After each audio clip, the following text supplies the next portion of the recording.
Desde las páginas más antiguas de la Biblia, se encuentra un misterio que, durante siglos, encendió la esperanza y la imaginación de profetas, reyes y sabios. Era la promesa de un Salvador, un Mesías que vendría para transformar el curso de la historia y renovar el vínculo entre Dios y la humanidad. Y así, hace más de 2000 años, ese anhelo profundo de redención se materializó en Belén. Aquel esperado Mesías vino al mundo de una manera que desafió todas las expectativas, no como un rey poderoso, sino como un humilde niño en un establo, envuelto en mantas, rodeado de animales y pastores.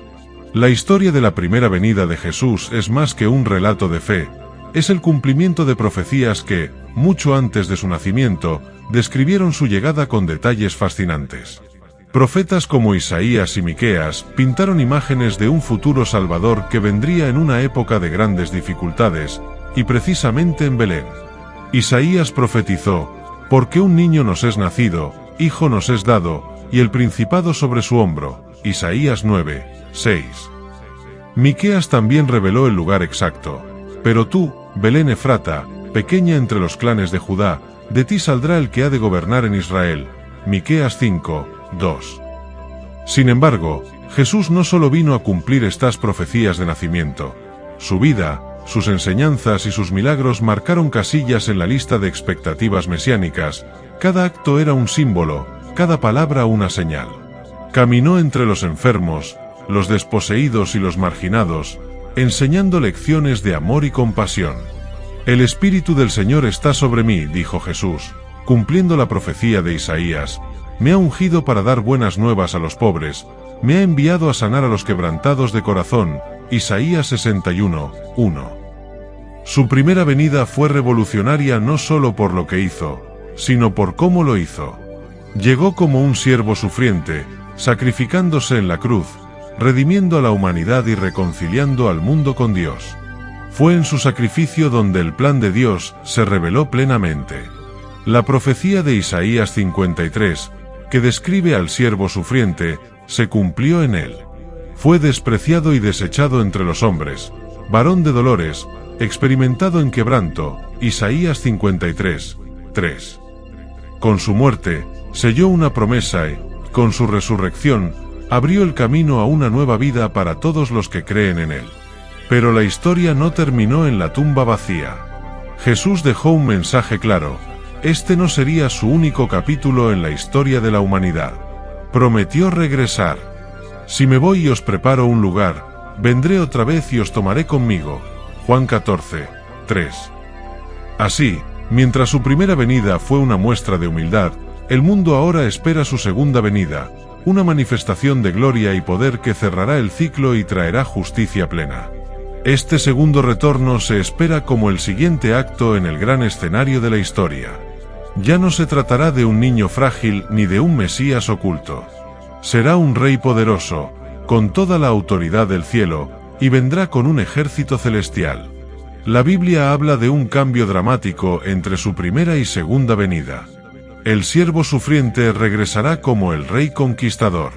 Esta es una de las enseñanzas más profundas de las Escrituras, que se centra no solo en lo que Jesús ya hizo, sino en lo que aún ha de cumplir. Este próximo acto en la historia de la redención será definitivo, y su impacto será tan grande que todas las profecías restantes encontrarán su cumplimiento. Profecías de la segunda venida de Cristo. La historia de la redención no concluyó con el sacrificio de Jesús en la cruz, apenas comenzó. Aunque su primera venida cumplió una serie de profecías, abrió el telón para un segundo acto aún más impactante: su regreso triunfante. Las Escrituras hablan de este evento no como una simple aparición, sino como una revelación de gloria sin igual. La promesa de la segunda venida de Cristo está entretejida en el tejido mismo de la fe cristiana y se convierte en un anhelo profundo para quienes esperan el día en que todo se cumpla. A lo largo de los Evangelios, Jesús menciona que volverá, y esta vez no lo hará en silencio ni en humildad. En Mateo 12 y 30, dice: «Entonces aparecerá la señal del Hijo del Hombre en el cielo, y todas las tribus de la tierra harán lamentación, y verán al Hijo del Hombre viniendo sobre las nubes del cielo, con poder y gran gloria». En contraste con su primera venida en un pequeño establo, la segunda será un despliegue de poder divino que el mundo no ha visto jamás.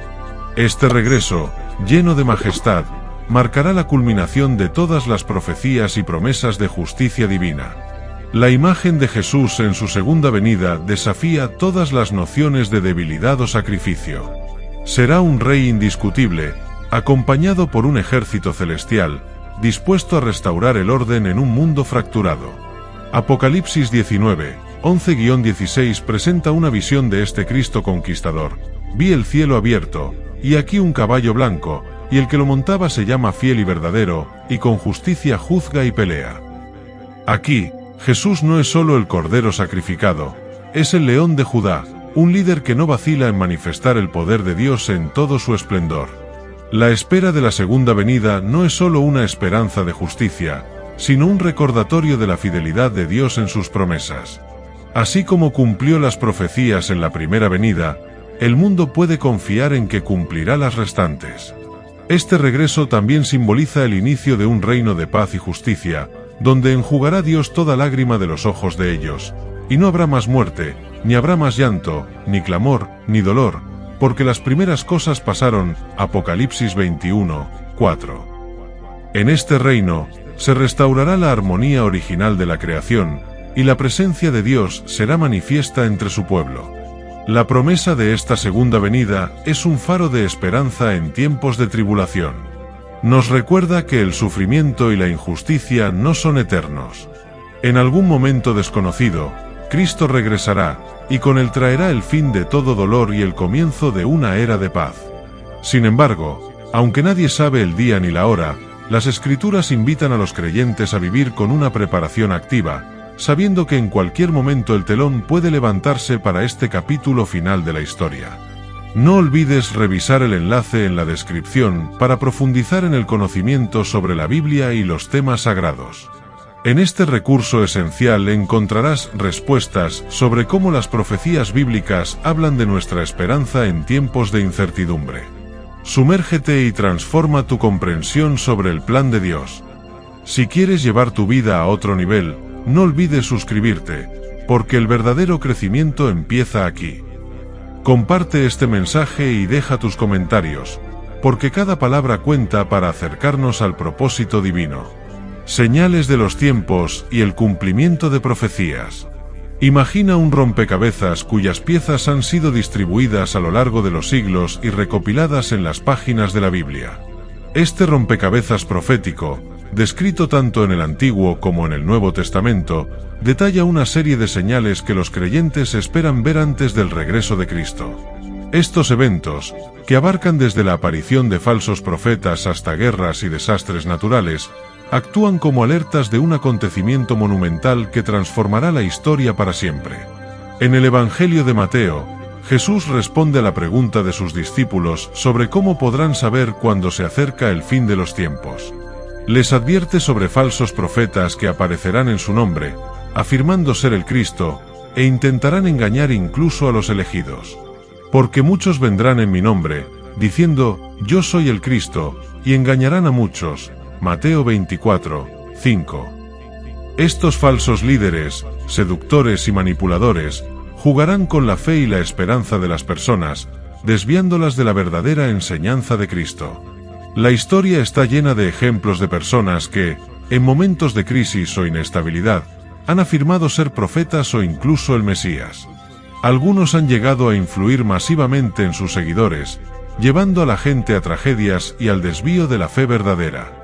Estos falsos profetas son, en la profecía bíblica, una de las señales inequívocas de los tiempos finales, una prueba para discernir entre la verdad y el engaño. Jeremías 2 y 14, en el Antiguo Testamento, advierte contra aquellos que profetizan visiones falsas, adivinaciones, idolatrías y las ilusiones de su propia mente. Pero las señales no se limitan a falsos profetas. Jesús menciona también guerras y rumores de guerras, Mateo 24, 6-7, advirtiendo que la agitación y el conflicto serán parte del panorama de los tiempos finales.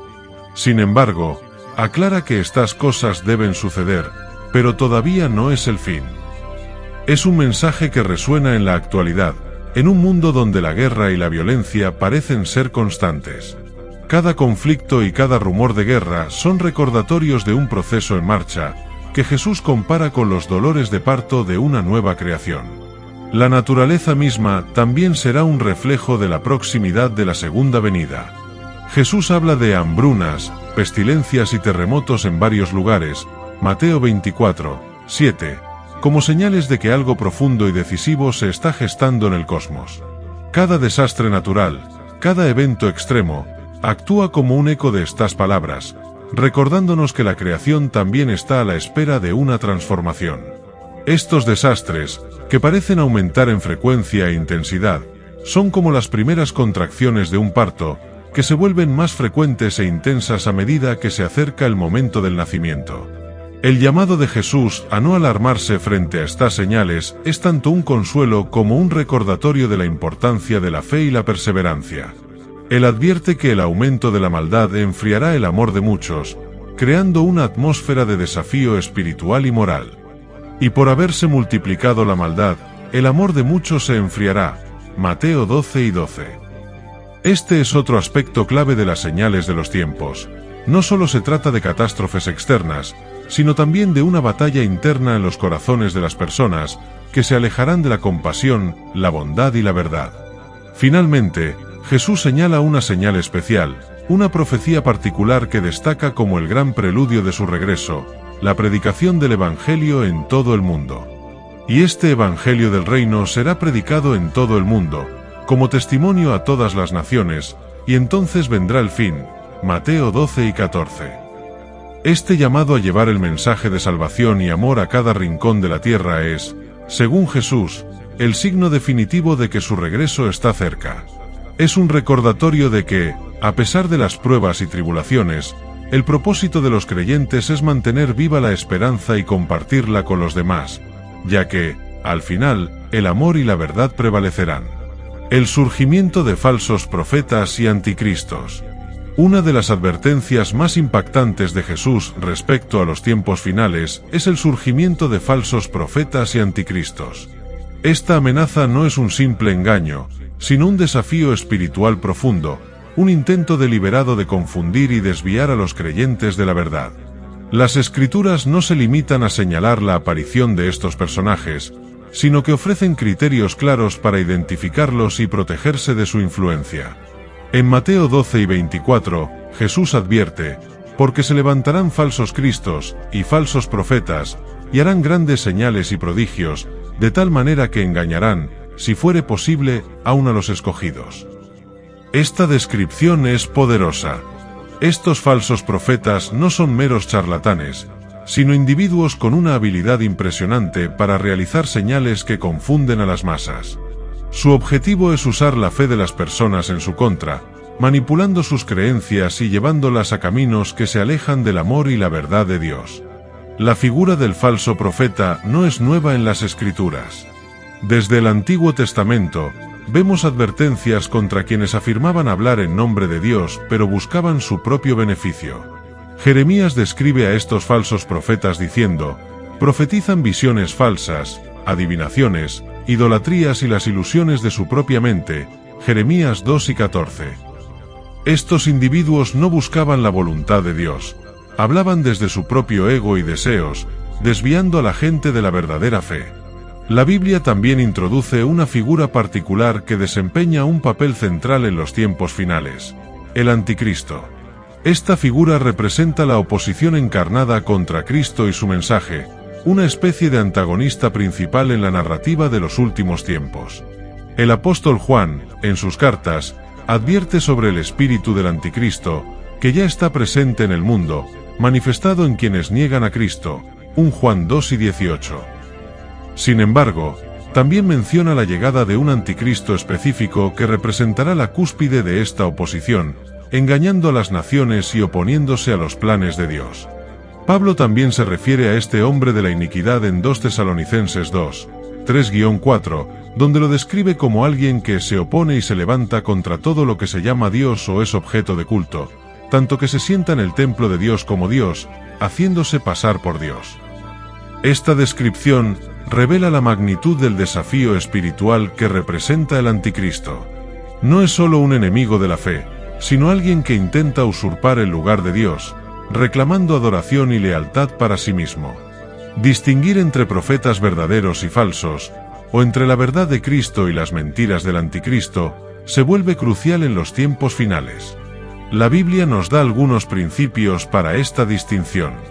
Los profetas verdaderos hablan alineados con la palabra de Dios, sus enseñanzas son consistentes con la Escritura y sus vidas reflejan humildad, justicia y amor.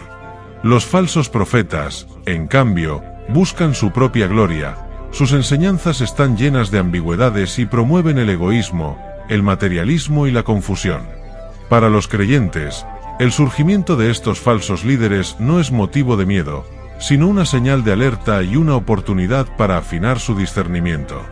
Como dijo Jesús, por sus frutos los conoceréis, Mateo 7:16. En última instancia, las enseñanzas y acciones de cada profeta revelan su verdadera naturaleza. Esta guía de discernimiento es esencial, especialmente considerando que las señales del fin de los tiempos incluyen un ambiente donde el engaño será común y las verdades se distorsionarán. La abominación de la desolación. A lo largo de la Biblia, ciertos eventos son descritos con un tono que refleja no solo su impacto, sino también su naturaleza profundamente perturbadora. Uno de estos eventos es la abominación de la desolación, un término que evoca un misterio profundo y que, según las Escrituras, marca una señal crucial en el tiempo de la segunda venida de Cristo. Este concepto, profetizado por el profeta Daniel y citado posteriormente por Jesús, continúa siendo una de las profecías más intrigantes y a la vez espeluznantes para los creyentes. El término abominación de la desolación aparece originalmente en el libro de Daniel, donde se refiere a un acto de profanación que ocurriría en el templo, el lugar más sagrado del pueblo de Dios. Daniel 9:27 menciona, en el ala del templo cometerá la horrible abominación, hasta que caiga sobre el desolador el castigo decretado. Este evento simboliza un acto de blasfemia tan profundo que convierte un lugar santo en desolado, cargado de impureza. Aunque el texto no da todos los detalles, la profecía describe este acto como una ofensa radical contra la santidad de Dios. Siglos después, Jesús retoma esta profecía y la sitúa como un punto clave para entender los eventos de los últimos tiempos. En Mateo 12:15, Jesús dice, por tanto, cuando veáis en el lugar santo la abominación desoladora de que habló el profeta Daniel, el que lee, entienda. Con esta referencia, Jesús lanza una advertencia a sus seguidores. Cuando vean que este evento sucede, sabrán que están viviendo tiempos críticos, tiempos que anticipan el retorno de Cristo. La abominación de la desolación es, en otras palabras, una señal de alerta, un aviso de que el fin se está acercando. Pero, ¿qué significa esta abominación desoladora? Aunque la profecía deja espacio para interpretación, muchos estudiosos creen que se refiere a un acto de sacrilegio o profanación en un lugar que debería ser inviolable. Puede ser un evento en el que alguien o algo se erija en el lugar de Dios, buscando adoración y respeto en un lugar sagrado, distorsionando así la verdadera fe y desviando a los creyentes. En el contexto de los últimos tiempos, la abominación de la desolación es una señal de la batalla espiritual que se libra, una batalla entre la verdad de Dios y el engaño del adversario. Para los creyentes, esta profecía no es solo una advertencia, sino un llamado a la vigilancia espiritual. La aparición de esta abominación desoladora no solo representa un ataque físico, sino también una amenaza espiritual que intenta sembrar confusión y desesperanza. Es, en muchos sentidos, un intento de desviar la atención de los creyentes del poder y la gloria de Dios. Es por eso que Jesús advierte a sus seguidores que el que lee, entienda, señalando que el discernimiento y la sabiduría serán esenciales para reconocer este evento cuando ocurra.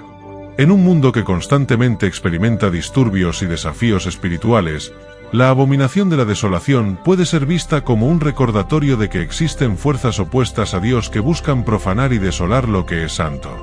Sin embargo, los creyentes están llamados a permanecer firmes en su fe, reconociendo que estos tiempos son, en última instancia, una etapa en el plan divino.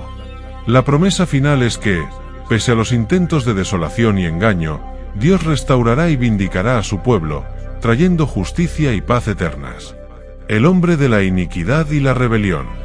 En las enseñanzas sobre los tiempos finales, el apóstol Pablo introduce una figura que desafía la esencia misma de la fe cristiana, el hombre de la iniquidad. Esta figura, a menudo interpretada como el anticristo, representa la máxima manifestación de la rebelión contra Dios, un individuo que buscará usurpar la posición de Dios y atraer la adoración de las personas hacia sí mismo. Junto a este personaje, Pablo también menciona un tiempo de apostasía o alejamiento de la fe, en el que muchos abandonarán sus creencias, creando un ambiente ideal para la llegada de este hijo de la destrucción. Pablo describe al hombre de la iniquidad en su segunda carta a los tesalonicenses, advirtiendo a los creyentes de su inevitable aparición, que nadie os engañe en ninguna manera, porque no vendrá sin que antes venga la apostasía, y se manifieste el hombre de pecado, el hijo de perdición, el cual se opone y se levanta contra todo lo que se llama Dios o es objeto de culto, tanto que se sienta en el templo de Dios como Dios, haciéndose pasar por Dios. 2 Tesalonicenses 2, 3-4. Con estas palabras, Pablo pinta un cuadro de desafío absoluto. Este hombre no solo será un líder carismático o un personaje político, sino alguien que activamente se opondrá a todo lo que Dios representa, reclamando la adoración de las multitudes. El concepto de la apostasía, o el abandono de la fe, es un tema recurrente en la Biblia. En los tiempos finales, según Pablo, habrá un cambio profundo en el corazón de muchas personas, que dejarán de lado sus creencias y valores espirituales. Este alejamiento no es simplemente una falta de fe, sino una rebelión activa contra Dios, un rechazo de sus enseñanzas y un desinterés por la verdad divina. En palabras de Jesús, el amor de muchos se enfriará, Mateo 12:12, creando un ambiente donde la verdad será cada vez más difícil de encontrar. La llegada del hombre de la iniquidad en este contexto de apostasía es una de las señales más fuertes de los tiempos finales. Este personaje, a quien se asocia con el anticristo, simboliza la rebelión definitiva contra el plan de Dios, el intento de la humanidad de desafiar la autoridad divina. Apocalipsis 13 describe una figura similar, la bestia, que recibe poder y autoridad para llevar a cabo actos asombrosos, engañando a las personas y llevándolas a la idolatría. Este ser es, en la narrativa bíblica, la última manifestación de la oposición al reino de Dios, y su ascenso es una señal de que el fin está cerca. Para los creyentes, la advertencia sobre el hombre de la iniquidad y la apostasía es una llamada a mantenerse vigilantes y fortalecidos en la fe. Este tiempo de desafío no es solo una prueba externa, sino también una lucha interna, una invitación a permanecer firmes en medio de la confusión espiritual. Las Escrituras instan a los fieles a discernir la verdad en un mundo lleno de engaños y a reconocer que la verdadera fe no está en los signos externos ni en líderes carismáticos, sino en una relación profunda y sincera con Dios. En tiempos de confusión y desafío espiritual, la figura del hombre de la iniquidad nos recuerda que, aunque la oposición a la verdad será intensa, la victoria de Dios es segura. La Escritura asegura que, al final, este ser será derrotado y que su engaño no prevalecerá. Para los cristianos, este recordatorio es una fuente de esperanza y fortaleza, una promesa de que el poder de Dios es mayor que cualquier oposición que el mundo pueda presentar. La segunda venida como evento transformador. La segunda venida de Cristo no es simplemente un regreso, es el clímax de la historia de la redención y el punto en el que todo cambiará para siempre. Este evento, descrito en términos de poder y gloria, marca la culminación del plan de Dios para la humanidad y el comienzo de una era nueva en la que el mundo será transformado. La Biblia presenta esta venida como un momento de justicia, un tiempo en el que Cristo restaurará el orden divino y pondrá fin a todas las injusticias. Jesús mismo describió su regreso en Mateo 12:27, diciendo: «Porque como el relámpago que sale del oriente y se muestra hasta el occidente, así será también la venida del Hijo del Hombre». Esta imagen de un relámpago, visible en todo el cielo, transmite una sensación de inmediatez y grandeza. No habrá dudas ni ambigüedad. Cuando Cristo regrese, el mundo entero lo sabrá. La segunda venida no será un evento local ni reservado a unos pocos. Será una manifestación universal de poder divino que trascenderá cualquier frontera o diferencia. Además, el libro de Apocalipsis nos ofrece una visión impactante de este momento. En Apocalipsis 19, 11-16, Juan describe a Cristo montando un caballo blanco, seguido por los ejércitos celestiales, con una espada que simboliza la justicia y el poder divino. Este Jesús ya no es el siervo sufriente de su primera venida, es el rey conquistador que viene a hacer justicia. De su boca sale una espada aguda, para herir con ella a las naciones, y en su vestidura y en su muslo tiene escrito este nombre: Rey de Reyes y Señor de Señores. Este Cristo es un líder que toma el control del caos y restaura la paz, eliminando toda injusticia y opresión. La segunda venida también será un momento de restauración para los fieles. En 1 Corintios 3:52, Pablo menciona que en un abrir y cerrar de ojos, los muertos serán resucitados incorruptibles, y nosotros seremos transformados. Este versículo revela que la segunda venida traerá una transformación física y espiritual para los creyentes, un renacimiento en el cual los cuerpos corruptibles serán hechos incorruptibles. La muerte, el dolor y la corrupción ya no tendrán lugar en esta nueva realidad. En su lugar, habrá una vida eterna, perfecta y en comunión con Dios. Este evento marca, además, el inicio del reino de Dios en la tierra, un reino que, según Apocalipsis 21:4, estará libre de sufrimiento, enjugará Dios toda lágrima de los ojos de ellos, y no habrá más muerte, ni habrá más llanto, ni clamor, ni dolor. Este versículo es una promesa poderosa de que, en el reino de Dios, toda tristeza y angustia serán eliminadas, y la creación será restaurada a su belleza original, libre de las heridas que dejó el pecado. Para los creyentes, la promesa de la segunda venida es un ancla de esperanza en tiempos de dificultad. Saben que, aunque el mundo esté lleno de caos y confusión, Cristo regresará para establecer un reino de paz y justicia. Esta certeza no solo inspira consuelo, sino también un sentido de propósito y responsabilidad, una invitación a vivir cada día en anticipación activa, comprometidos en hacer el bien y en compartir este mensaje de esperanza con el mundo. La segunda venida es el gran final de una historia que comenzó con la creación del mundo y que encuentra su clímax en el regreso de Cristo. No solo cambiará el mundo, sino que transformará la relación entre Dios y la humanidad, estableciendo una comunión eterna. Los creyentes serán parte de una nueva creación, un mundo donde no existirá la separación entre lo divino y lo humano, donde Dios mismo morará con su pueblo, y su luz guiará todos los caminos. Para comprender más sobre la promesa de la segunda venida de Cristo y su significado en el plan de redención, revisa el enlace en la descripción. Este recurso te ayudará a profundizar en el conocimiento de este evento transformador y a fortalecer tu fe en la esperanza futura que ofrece la Biblia. El juicio final y su significado. Cuando pensamos en la segunda venida de Cristo, uno de los elementos más profundos y solemnes es el juicio final. La Biblia describe este momento como la instancia en la que todas las personas comparecerán ante Dios, y cada acto, pensamiento y elección será evaluado. Es el momento en el que las promesas de justicia y rectitud se cumplen en su totalidad, y donde se revela la misericordia y la santidad de Dios en toda su magnitud. El apóstol Juan, en el libro de Apocalipsis, ofrece una visión impactante del juicio final.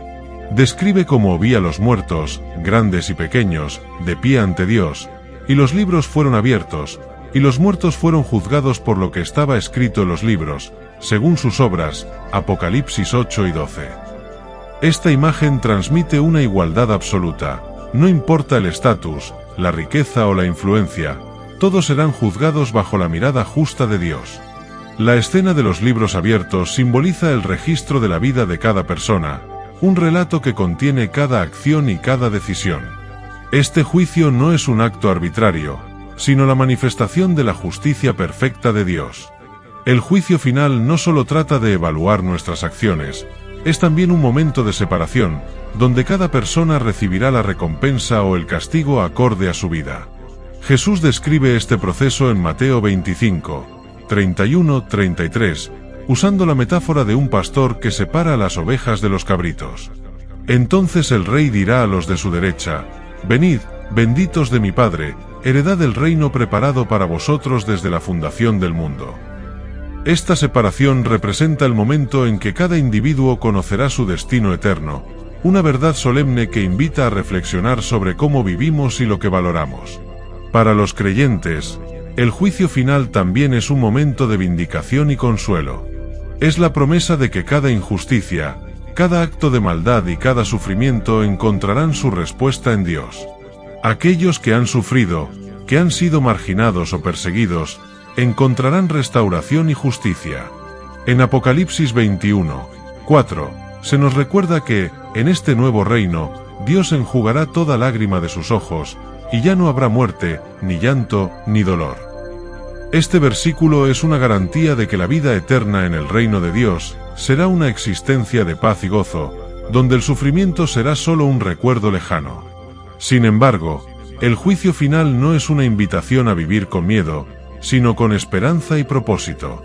La Biblia enseña que la salvación es un don de Dios, un acto de gracia que no se gana por obras, sino que se recibe mediante la fe en Jesucristo.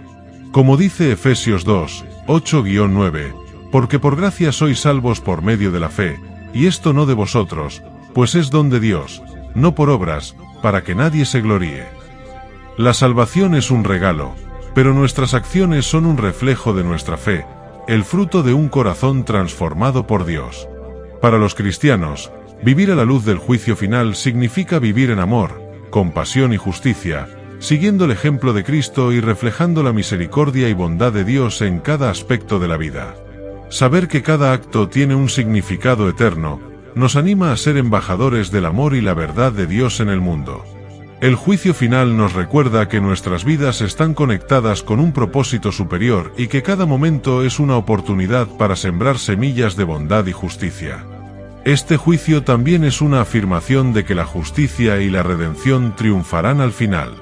Aunque el mundo esté lleno de injusticias y el dolor parezca interminable, el juicio final es la garantía de que Dios establecerá un orden perfecto, un reino de paz y rectitud. Es el momento en que toda la creación será restaurada, y aquellos que han puesto su fe en Cristo serán recibidos en la gloria eterna.